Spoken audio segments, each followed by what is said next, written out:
Here we go. Here we go. Here we go. Here we go. Real time, real time, real time, real time, real time, real time, Prince Blue. Real time, real time, real time, real time, real time, real time, Prince Blue. Talk that, talk that, talk that, talk that, coach, coach, talk that, talk that, talk that, talk that, talk that, coach, coach, talking entertainment, talking entertainment. Look, we are not the same as you, not the same. Look, we don't need a thing, just you need a thing. Just make sure the gang come through. Hey, what is going on, everybody? What is up? It is Real Time with Prince Blue. I am your host, Prince Blue, Dr. Prince Blue, whatever you want to call me. Yes, if you have noticed, yes, I am an hour early. The reason why I'm an hour early is because it is football season. Football season is back in Real Time with Prince Blue at its normal time on 8 p.m. It's not about to go up against the juggernaut, the NFL. Number one, because I want to watch the game. And number two, it's the NFL. And let's be honest, I know the ones that love me, you'll have me on in the background on silent and you know, you'll try to pay attention, but I'm not selfish to do that to you. And I love y'all for even attempting to act like you're paying attention while football game is on. So I appreciate that. So that's why we're going an hour early until football season is done. Hey mom. So this episode, of course, you know, it's going to be about the Charlie Kirk incident and freedom of speech and everything else. And I didn't go live last week because I'm one of those people that I want to process things. Like, you know how people instantly go live when something is bothering them, or they immediately just go unhinged and talk about things that they don't really know a lot about, or they're uncertain, they're unsure of themselves, and they go live and they just start talking, and then things come out that they don't want to say, they didn't mean to say, they said it in the heat of the moment. So I wanted to digest everything, I wanted to process everything, and that's why I came back this week. And we're going to talk about that. We're going to talk about Dame Dash and Charlemagne the God. We're going to talk about men versus women. We're going to talk about a whole bunch of things. And but that's going to be the main goal. And everything, I promise you, this show tonight specifically is all about humanity.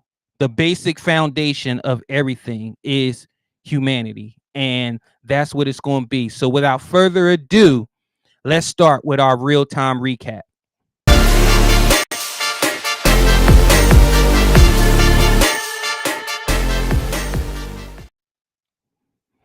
Okay, the real-time recap today is we're going to talk about Jimmy Kimmel. This is recently new for those who don't know. Jimmy Kimmel is a late night host. He's been a late night talk show host. I don't know, for pretty much over a decade now. Well, during one of his latest shows, he made a comment about the Charlie Kirk tragedy and says some, I guess you could say he spreaded some misinformation, and he trolled, I guess he a joke in bad taste, whatever it is that people want to say that he did. Well, the consequence of that was his show was dropped, he was fired, whatever it is you want to say. And for the foreseeable future, they're going to play something else in that spot until they figure out something else.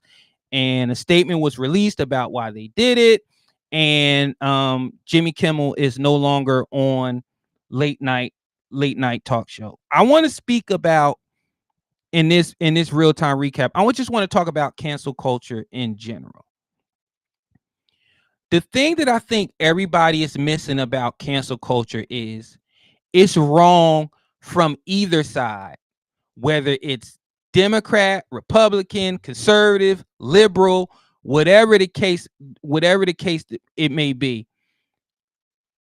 Cancel culture is cancel culture. Right now, cancel culture is all about tit for tat. Well, you did this, you did that, you did this, you did that, your side did this, your side did that. And the problem is everybody just takes a step back and literally just understand woosah. It starts with me. It starts with you. And what I mean by that is if somebody says something I absolutely don't like, I can either just not pay attention to it, be angry about it, and go off the handle and become unhinged, or I can try to destroy that person. You know, the one that Dr. Prince Blue is going to take. I'm going to take the one to just ignore that person, because at the end of the day, while you're sitting around and being angry and upset, that person that said something or trolled you or got you upset, they're going on with their lives. They're living their bestest of life. Because honestly, I hate to tell you this, there are some people out there that really just want you to be miserable. And they're going to do whatever it takes. And if they believe something that they said is going to trigger you, then they're going to feel good about it. Freedom of speech is a thing. Consequences is also a thing. Nobody ever said you can't say what you want. You absolutely can say whatever you want. But just know that there will be consequences to that. There could be consequences to that. And are you prepared for those consequences? That goes from people as famous as Jimmy Kimmel to people that are not famous. So when you're on social media and you're saying things and you're doing this and you're taking pleasure in people dying and things of that nature, just know that there may be a consequence to that. And right now, everything that's going on right now, I just feel like people need to take a step back. How important is that like to you? How important is that retweet to you? How important is to somebody? How important is to somebody 1 2 3 4 5 6 at Twitter who says, "Yeah, you're right, Prince"? How important is that to you? Because I'm gonna tell you, in the end of the day, it's not really that important to me. Social media is an extension of you to reach out to other people, to, other communities and things of that nature, good or bad. But you just have to know that social media is also something that can get you entirely hemmed up. And I think people forget about that. I think people forget that in your job, whether you're Jimmy Kimmel or somebody else, Jimmy Kimmel, you answer to somebody as well. Your sponsors may have been a supporter of Charlie Kirk. Your sponsors may be somebody that supports the Black Lives Matter movement. They may support somebody that's heavy in faith. So if you're going to say something that's going to trigger them or upset them or do something to a certain population, you have to be prepared for that. And yes, I said Black Lives Matter, and I said George Floyd, and I said faith. Why? Because there are people that support that movement. So people on the other side, if you're making fun of somebody like that too, you got to be prepared for that consequence as well. Consequences has no color. It has no creed, no sexual orientation. It has any of that. Consequences come to us all. And Jimmy Kimmel is the latest example of that. People are sick and tired of feeling like that people can just say anything and do anything and nothing happens. Now, I grew up in the prior era. Martin Lawrence, Eddie Murphy, Bernie Mac, Cat Williams, Tommy Davidson, Damon Wayans, George Carlin, Richard Lewis, Richard Belzer, Red Fox, Robin Harris. Hell, Bob Saget. Look up some of Bob Saget's comedy material. He wasn't Danny Tanner back in the day. He was very much black comedy. Very dark. So me personally, I understand how jokes and things like that, I understand that dark type of humor and things of that nature. But today you also got to understand that some people they have nothing to do but find out how to destroy you on both sides. And you have to figure that part out. So all I'm going to say is this to the rest of the Jimmy Kimmels of the world, the The Trevor Noah's, the what's the guy with the glasses that he just signed a Netflix deal? I forgot his name. All the people, good luck. Because at the end of the day, just like Ink just said, really, it's not that serious. You have to go on about your life. You have to live life. You have to be able to say something without worrying about somebody's going to try to destroy you. But these are the times that we're in now. And I just want to know, are you prepared for that? And I don't think some of you are. Because if you were, you wouldn't be on social media looking for reasons to be mad. You wouldn't hate watch a program, a host, a show, and you're upset, and that person makes you upset. We have to move past this. Because honestly, cancel culture, it's corny, because it's not like you're catching somebody who's a predator or abuses people, or you find out somebody has a crazy record and they shouldn't be around kids or something like that. You're literally getting people because of jokes, because of not speaking out.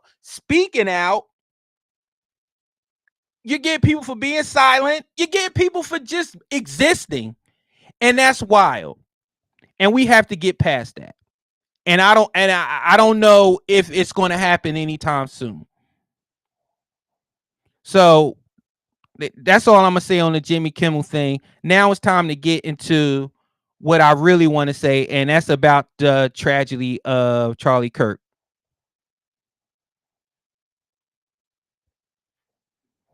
And that's why people should not delete your stuff before you have to get on. But here we go. The Charlie Kirk. I said what I said. All right. So, Charlie Kirk. Here we go. Um to be honest, this one is kind of hard because y'all see different things, whether you see, white supremacists, haters, misogynists, racists, whatever you see. I still think back to a father and a husband who was taken out. So here we go. Everybody's worried about getting canceled. Say the wrong thing, tweet the wrong thought, breathe the wrong way, and boom, you're gone. But here's the wild part. Words will not only get you dragged, but in America right now, bullets will get you killed. Charlie Kirk wasn't just canceled, he was assassinated. That's not just cancel culture, that's kill culture. And whether you loved him, hated him, or didn't care about him at all, the fact is somebody decided that their opinion was worth more than his life. See, we scream about cancel culture every day. Who's banned, who's deplatformed, who's popular, who's trending for saying something offensive. But the real problem is much, much deeper. We don't know how to argue anymore. I say this all the time. We don't know how to agree to disagree. We don't know how to move on. We don't know how to make things work. Cancel them, you kill their career, or in this case, you literally kill him. He's gone. That's where we are. A place where politics ain't about politics anymore. It's a blood sport. Not Jean-Claude Van Damme, not the Kumite, not split kicks, not Bolo Young, but real blood sport. And if you think this is only about Charlie Kirk, you are missing the point. Today is him. Tomorrow, who knows? Because I got a couple of names for you. Medgar Evans, Martin Luther King, Malcolm X, Robert F. Kennedy, John F. Kennedy, Reagan, Donald Trump.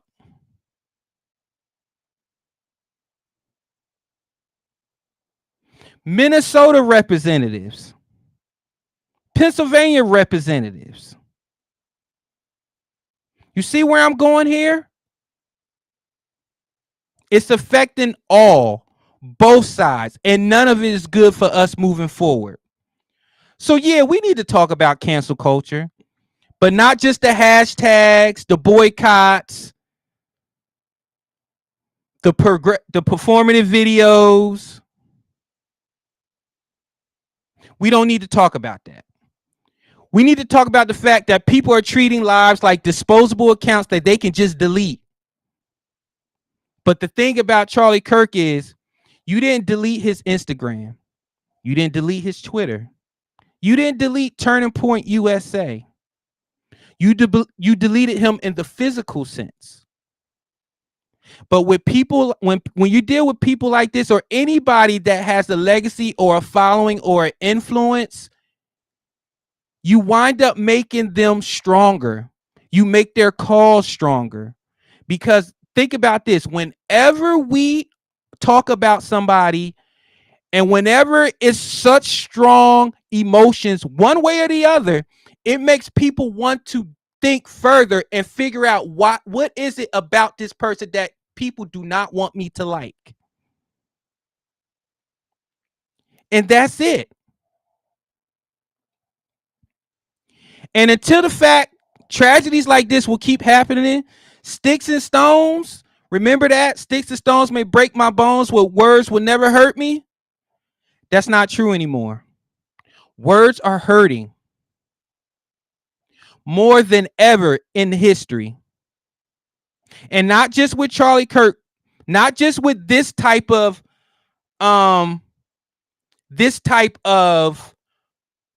unforgettable incident. I mean, fights in the streets. Every other video on social media is somebody fighting because of what somebody said. You notice I haven't once mentioned color. I haven't once mentioned sex. I haven't once mentioned religion. I'm just saying basic humans are hurting each other over words. It's not just about sticks and stones. It's about words and bullets. That's the America we're living in right now. And that is the America that I want to change. I want it to stop. And if you know anything about me, it starts with me. And I'm going to tell you real quick. You want to know why? Like, I've had a couple people ask me, like, Prince, you haven't been around as much. And when they say around, they mean like on social media and stuff of that nature. You know why?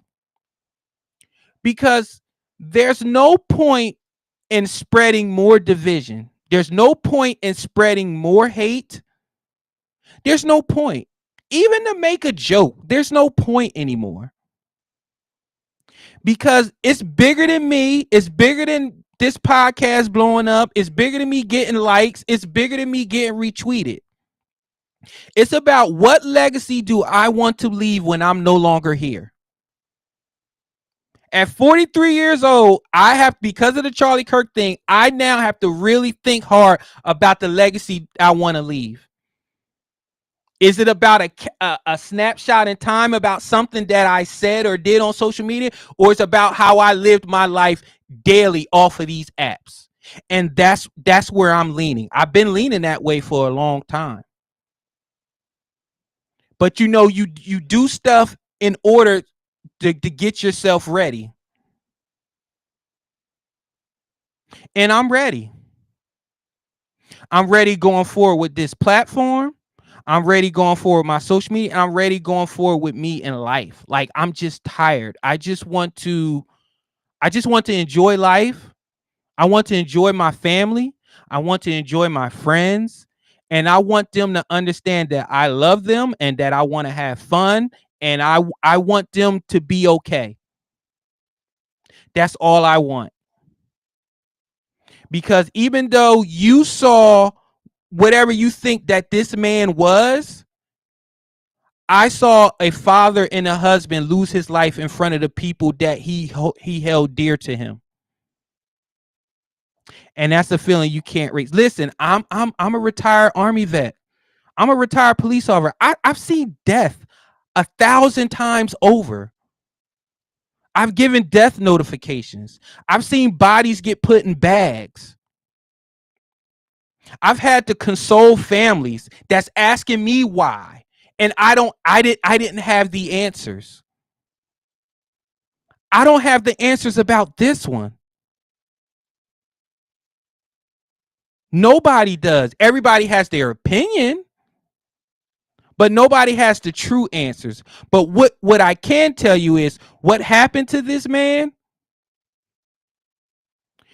is not what humanity is supposed to be about.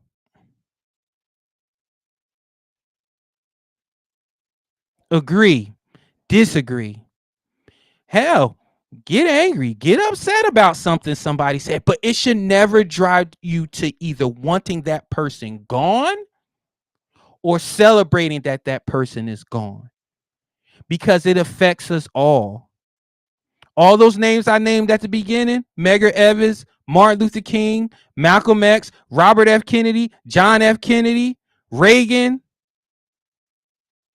they're influencers. They influence people whether you like it or not. Their fathers, their husbands, their leaders. And whatever aisle you're on, whatever movement you're behind, that type of cancel culture, it doesn't help anybody's movement. And I said what I said. We'll be back after this first message. I know. You're probably wondering what's going on. Well, I'm here to tell you. It's me, Inked, and I need you guys to head on over to ajsrantroom.com and pick up your Trifecta merch. Yes, that's right. Trifecta merch is here. It is here for our Trifecta family to show their love and support and advertise for free. Well, not technically for free. You did pay for it. But anyways, that's neither here nor there. Head on over to ajsrantroom.com and pick up your Trifecta merch. We're all inclusive. If Prince can wear it, so can you. Have a good one.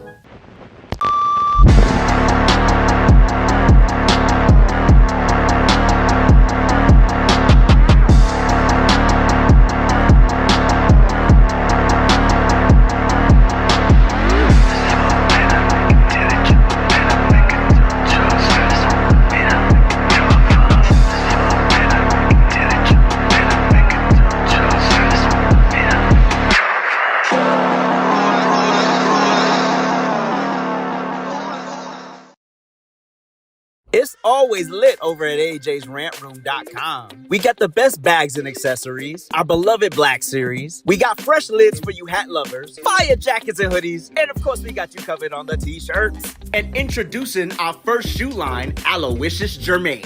So get on over to ajsrantroom.com today and get to shopping. You won't be disappointed. All right. So now, since we're done with Charlie, let's get to Ayo Pause. Oh yeah, before we get to that, after everything I just said, rest in peace, Charlie Kirk. Stick together. Pause. Knows he can have it. Pause. You see what I do when I got the rock. Pause. Let me just put this in real quick. This is Danny, by the way.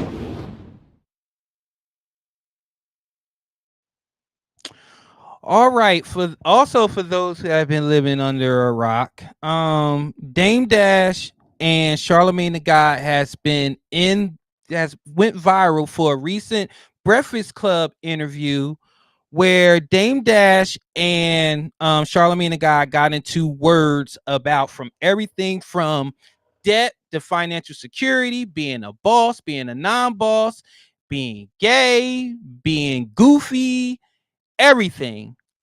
And I'm not going to play the clip because I don't want to get copyrighted. Breakfast Club is notorious for copyright people, but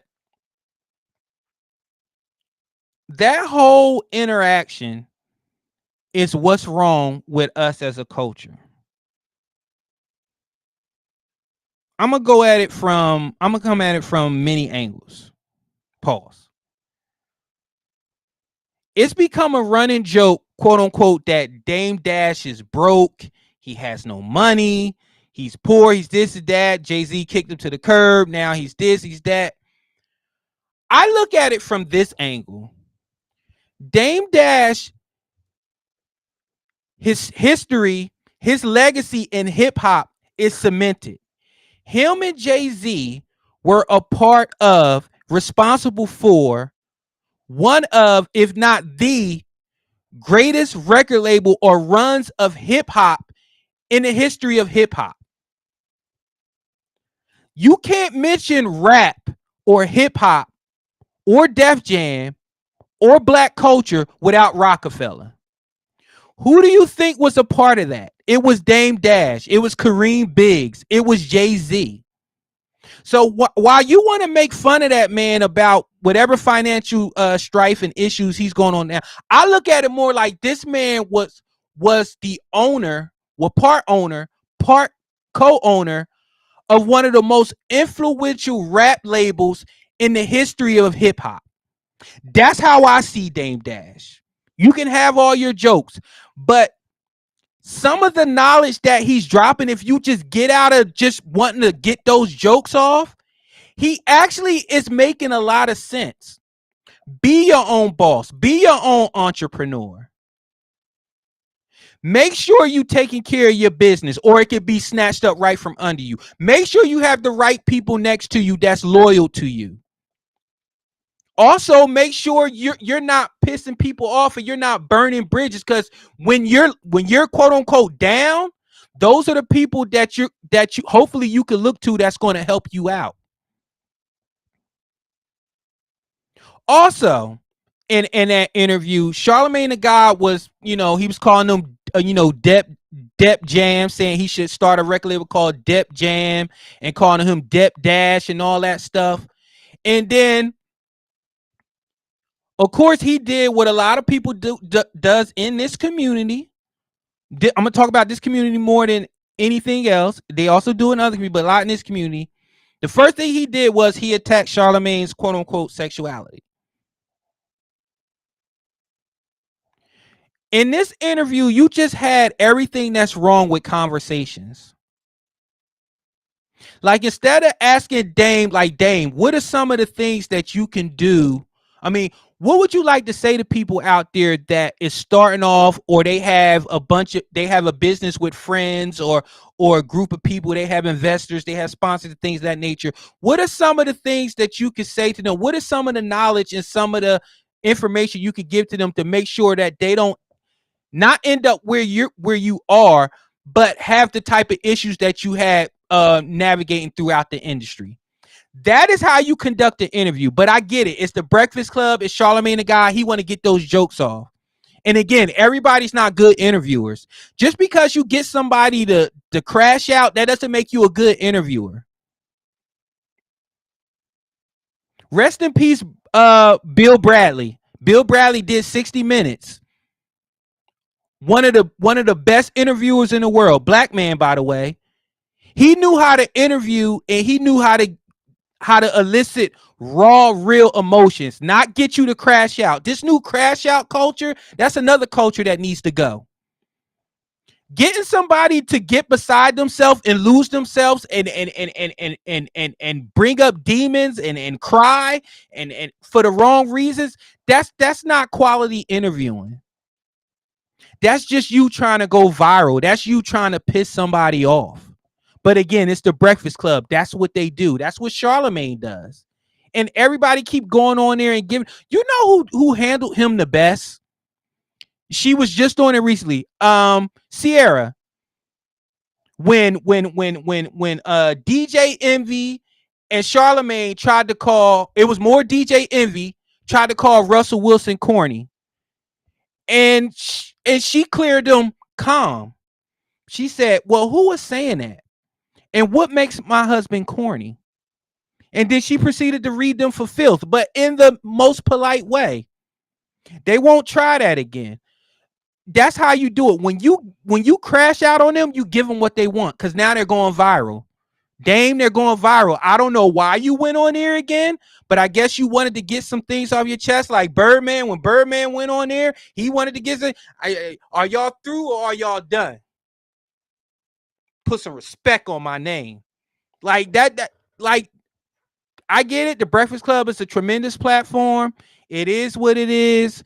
But if you're going to go on there and you know they're going to try to get you to crash out, why go in there and get crashed out? People like Charlemagne the God can't. He won't get that level out of me. Number one, because intellectually, we gonna have to just.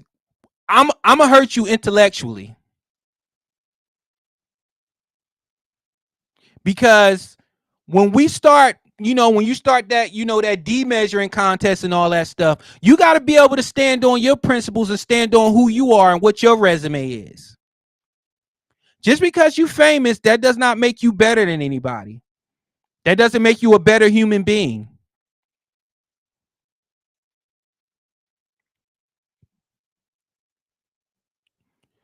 So I say that to say this, Dame, some of the stuff you say, yes, we can roll our eyes, but when it comes to like business and been there, done that, if you get out of your feeling, you get out of your emotions. Dame was making a lot of sense during that interview.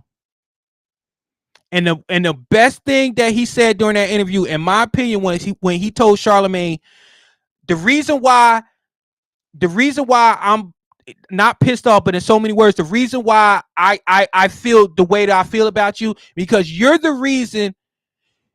He said people will look at you and think that's how we are. And that was a bar. Because that's what's going on in this culture right now. When people see videos of us acting crazy, acting uncouth, acting wild in stores, in restaurants, fighting, doing uncouth things. If you look at the comments, that's them. That's what they do. Black activities, that's them. That's all they do. That's all they got. Do you want that to be what our culture is? Because our culture is not that. Our culture is beautiful. Is it flawless? No. But it's better than what's being presented on social media, what's being presented on TV, what's being presented out in public, and it has to stop. Now, let's get on with Cap Check. The lies. There you go. This bitch. I'm telling you. Trifling. When a woman tells a man you're emotionally unavailable, what she's basically saying is, I don't have the ability to hurt you, and it makes me feel uncomfortable.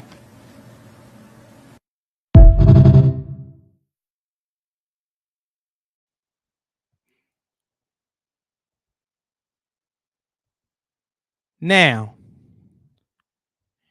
if you heard that, I hope you did hear that.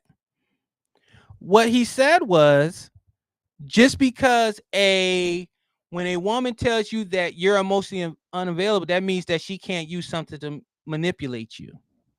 Is that cap, or is he accurate? I'm going to say that is cap.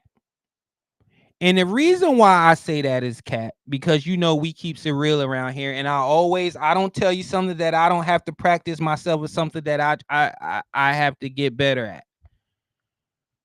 I'm very good a lot of times of being somewhere physically. My father-in-law, he's a funny man. He calls it my world. He be like, Blue, you're in your own world again. You in your own world again. Normally he'll say that, like, if he's like, my father-in-law start talking, like he'll tell a whole story and he'll be like, Blue, right? Blue. And I'll be like, oh. I was like, you was talking to me? He was like, you was in your own world again. You was in your own world again. And sometimes I do that. And sometimes my wife is like, where were you doing my story? And sometimes I don't have an answer for her. So when a woman says you're emotionally unavailable,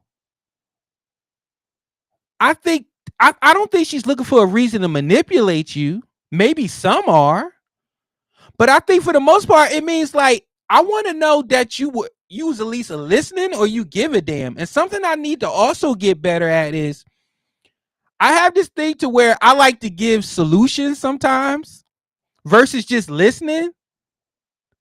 And sometimes it's not about just validating or taking your wife's side or your woman's side, nothing like that. But sometimes, I have to get better at, because if my wife wants an answer, she'll be like, so what do you think I should do? And I'll be like, oh, okay. She wants an answer. Or sometimes if she's just explaining something and talking, she just wants me to listen. Not give her an answer, not give her a solution, just listen. So when a woman says you're emotionally unavailable, that just means that you're not there in the moment. Like whatever it is that she's seeking from you, you're not. What do people say is not giving? You're not giving. Whatever it is that they say. And sometimes, fellas, it's okay to just flat out ask, like, "Hey, is this you venting, or you want me to give you a solution, or try to workshop some things?" And she'll be like, "Nah, I just need to get that all chat." Sometimes people will be like, "I don't even know why I'm saying it. I just need to tell somebody," and that's fine. So I'm gonna call cap on that. I don't think that a woman is trying to manipulate you. She's trying to find a way in. But I will say this: if you got the wrong woman that you feel that anything that you say she's going to use against you, then you're in the wrong relationship. Like, I get it, as men, we like to be guarded, we like to protect ourselves and this, and that, and the third. But listen, I've been with this woman for 13 years. We about to have our vow renewal. Like, at this point in time, it is what it is. And I know for a shadow of doubt she would never use anything against me. So being emotionally available doesn't mean that it's time you about to get manipulated. Now, if you with the wrong woman, if you with a woman for 2 days and you tell her all your deep darkest secrets and then you piss her off and she go to social media, I gotta put that on you, player. You gotta have more discernment with giving out your business. That's just me. So I'm gonna call cap check on that. I'm gonna say that's full on cap. Being emotionally available doesn't mean it's time to be manipulated. It just means it's time for you to really plug in and listen to what your woman's trying to, because she may be telling you some things that can improve the relationship. Or she might be saying some things that could get you lucky later on. The one thing I've had to learn, and it's weird, even my 43 years of life, women are very, very emotional. Their love language is emotions. Men's love language is physical touch. That's why we think, oh, that means she just wants some get right. No, that's not what that means. That's why our signals always be crossed. Oh, she upset. So, get her back rub, rub her feet, or it's time to get it in. No.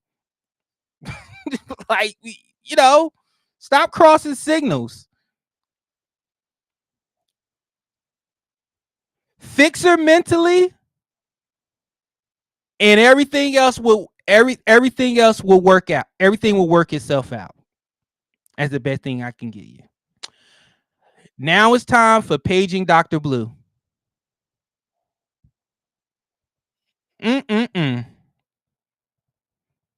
Now it's time for paging Dr. Blue.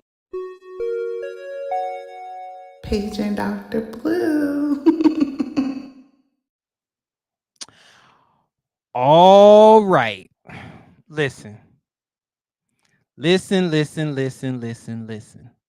Linda. This whole men versus women spear podcast, things of that nature, this stuff has to stop. And the reason why it has to stop is because We're bored. We're bored with the pop my balloons, the podcast, the men are this, women are that. And I want to give you an example of that right now. Men, a lot of y'all gonna end up single and alone at the end of your life too. I know y'all out here saying that it's hard for women to get married. It's hard for some of y'all to get married too. Because the women that God has for you, you overlooking them. You keep shooting your shot at women that don't even want you because you ain't got everything you supposed to have together. I'm going to say it because y'all don't really understand. Y'all try to say women going to end up lonely. A lot of you men are going to die single and alone because you will not let God work on your heart. You won't level up. The type of women you want, you don't even have the emotional intelligence to deal with them, the relational intelligence. You don't have the integrity. You don't have the leadership, and you shoot. What's relational? All right, okay. I'll let that one slide. For that woman, but y'all won't talk about the ones that you shot for and they let you down and they told you no thank you. Y'all not ready to talk about the women that told you no thank you because you wasn't on her level. It's a woman that you shot for, sir. And when she denied you and shot you down, now you mad at all the other women and trying to dog them and give them self-esteem issues. Oh, I see y'all out there on the internet streets dogging women. This why y'all don't never get married. Y'all gonna be single forever. Sir, so are you. Sir, so are you. With that stubborn, prideful mentality, thinking that you are better than every woman out here and that you are the prize. Sir, you gonna be alone and single too in your elderly years. So stop going after women talking about all y'all single women. Some of you men are single because you can't get the woman you want neither.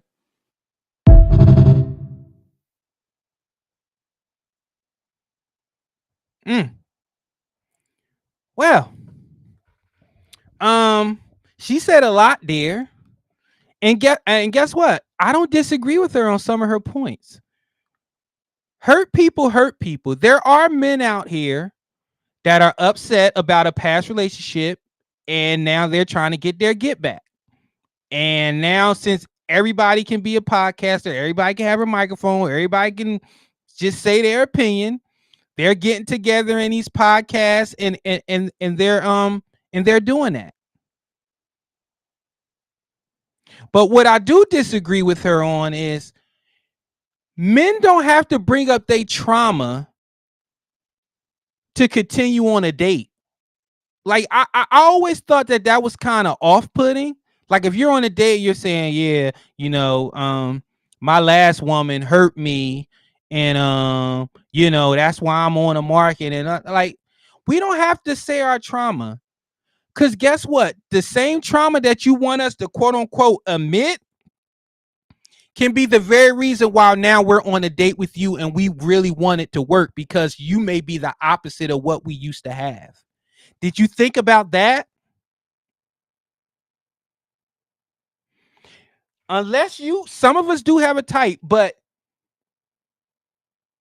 best believe the wife I'm with now is nothing, not even on the same planet as my first wife. Nowhere near it.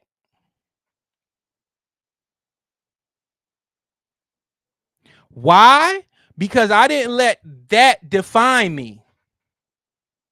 And I said, oh, okay, so I'm going to do something totally different this time. I'm going to take my time. I'm going to get to know this person. I'm going to put out my expectations from the jump. What am I expecting? What do I want? Short and long term. That's another thing we do. We play games. We play far too many games. And then we expect people to want to play those games. Everybody don't like to play games. You're not the game master. So you got all these people in the red pill sphere, in the green pill sphere, in the purple sphere, whatever pill sphere they're in, giving out all this advice, but what they're not accounting for is how people individually respond to trauma. You can't cover every scenario. So what somebody is giving out as concrete advice, it may not fit your trauma. You could give out general advice like, hey, fix yourself before you want to date somebody else. Love yourself before you love somebody. That's general stuff. But when these people be trying to get into specific scenarios and then try to plug it and make it work for them, that's where you get in trouble. That's where you get in trouble. So she was right on some things where, men are out here, they're hurt people, but also women are out here doing the same thing. Oh, you don't need a man. You don't need this. You don't need that. You don't have to make them say all this crazy nonsense because they're hurt. You know what? This is the best advice I could give, and it fits for everybody. Fix your hurt before you get a podcast. I can't tell you anything more truer. Fix your hurt before you get a podcast. Because this thing will do nothing but amplify your projection on other people. That's all it will do. Fix your hurt before you get a platform. Everybody can't be Dr. Phil. Everybody can't be the Godfather, Kevin Samuels. Everybody can't do what they did. So fix it before you hit live.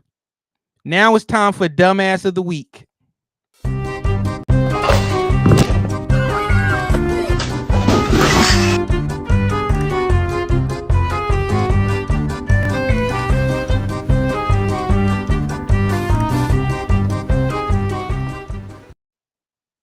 All right. I mean, how can Dumbass of the Week not be the murderer of Charlie Kirk? How can it not be? How can it not be?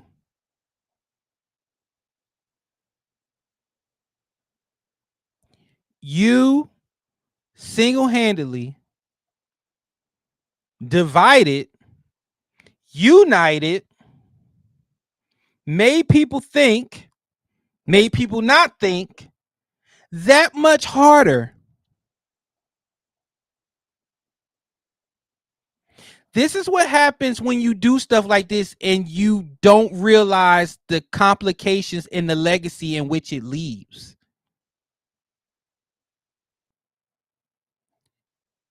You may think that you stopped something, but the only thing you did was you made it stronger. Because now, guess what everybody's going to do? Everybody's going to lean into their faith more.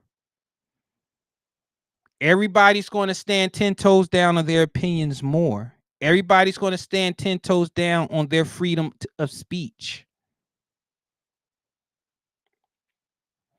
Everybody's going to make sure that they hug their friends and family a little bit tighter. Everybody's going to make sure they be at home a little bit more. Everybody's going to make sure that they tell their loved ones that they love them before they leave the door. They're going to make sure that arguments don't go past the day. They're going to make sure that they don't go to sleep with their head on their pillow mad at the other. They're going to make sure they reach out to people who need help more. That's what that did. Out of tragedy, this is the rare occasion when out of tragedy, there's going to be a whole lot of triumph. because Mrs. Kirk has to move on for the strength of her children, of her and Charlie's children. And she's going to move on, and she's going to be stronger, and she's going to make sure that his movement and his legacy lives on.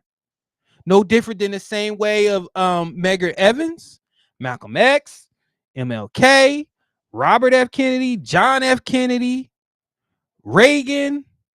You name anybody that is not here anymore due to political assassination or assassination in general because of their beliefs, their faith, the one above. He's the one that we all should know. He was the original. He was the one that through his death gave us salvation. And a lot of us, not all, but a lot of us are better for that.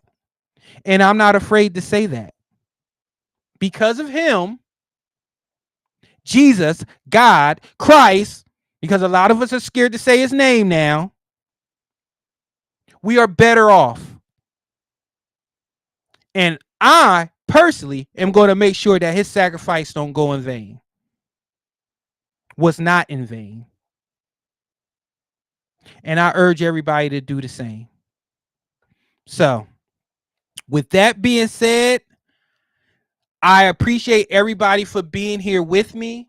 This has been one of my hardest episodes to do for a variety of reasons, because I wanted to have the right mix of truthfulness, humor, seriousness, and information. And I wanted to be as genuine as possible. And to be honest, for the first time in my life, I tried my best not to offend anybody because I wanted the message to be front and center, not the messenger. And I hope I did that with this episode. So with that being said, everybody, God bless. Everybody, make sure you check on your family, your friends, your loved ones. Make sure reasons why you're not talking, if it's healthy, it's not the last thing that you remember of that person. Make sure that your legacy means something for good. Everybody. And I'm out. I'm through. Yeah.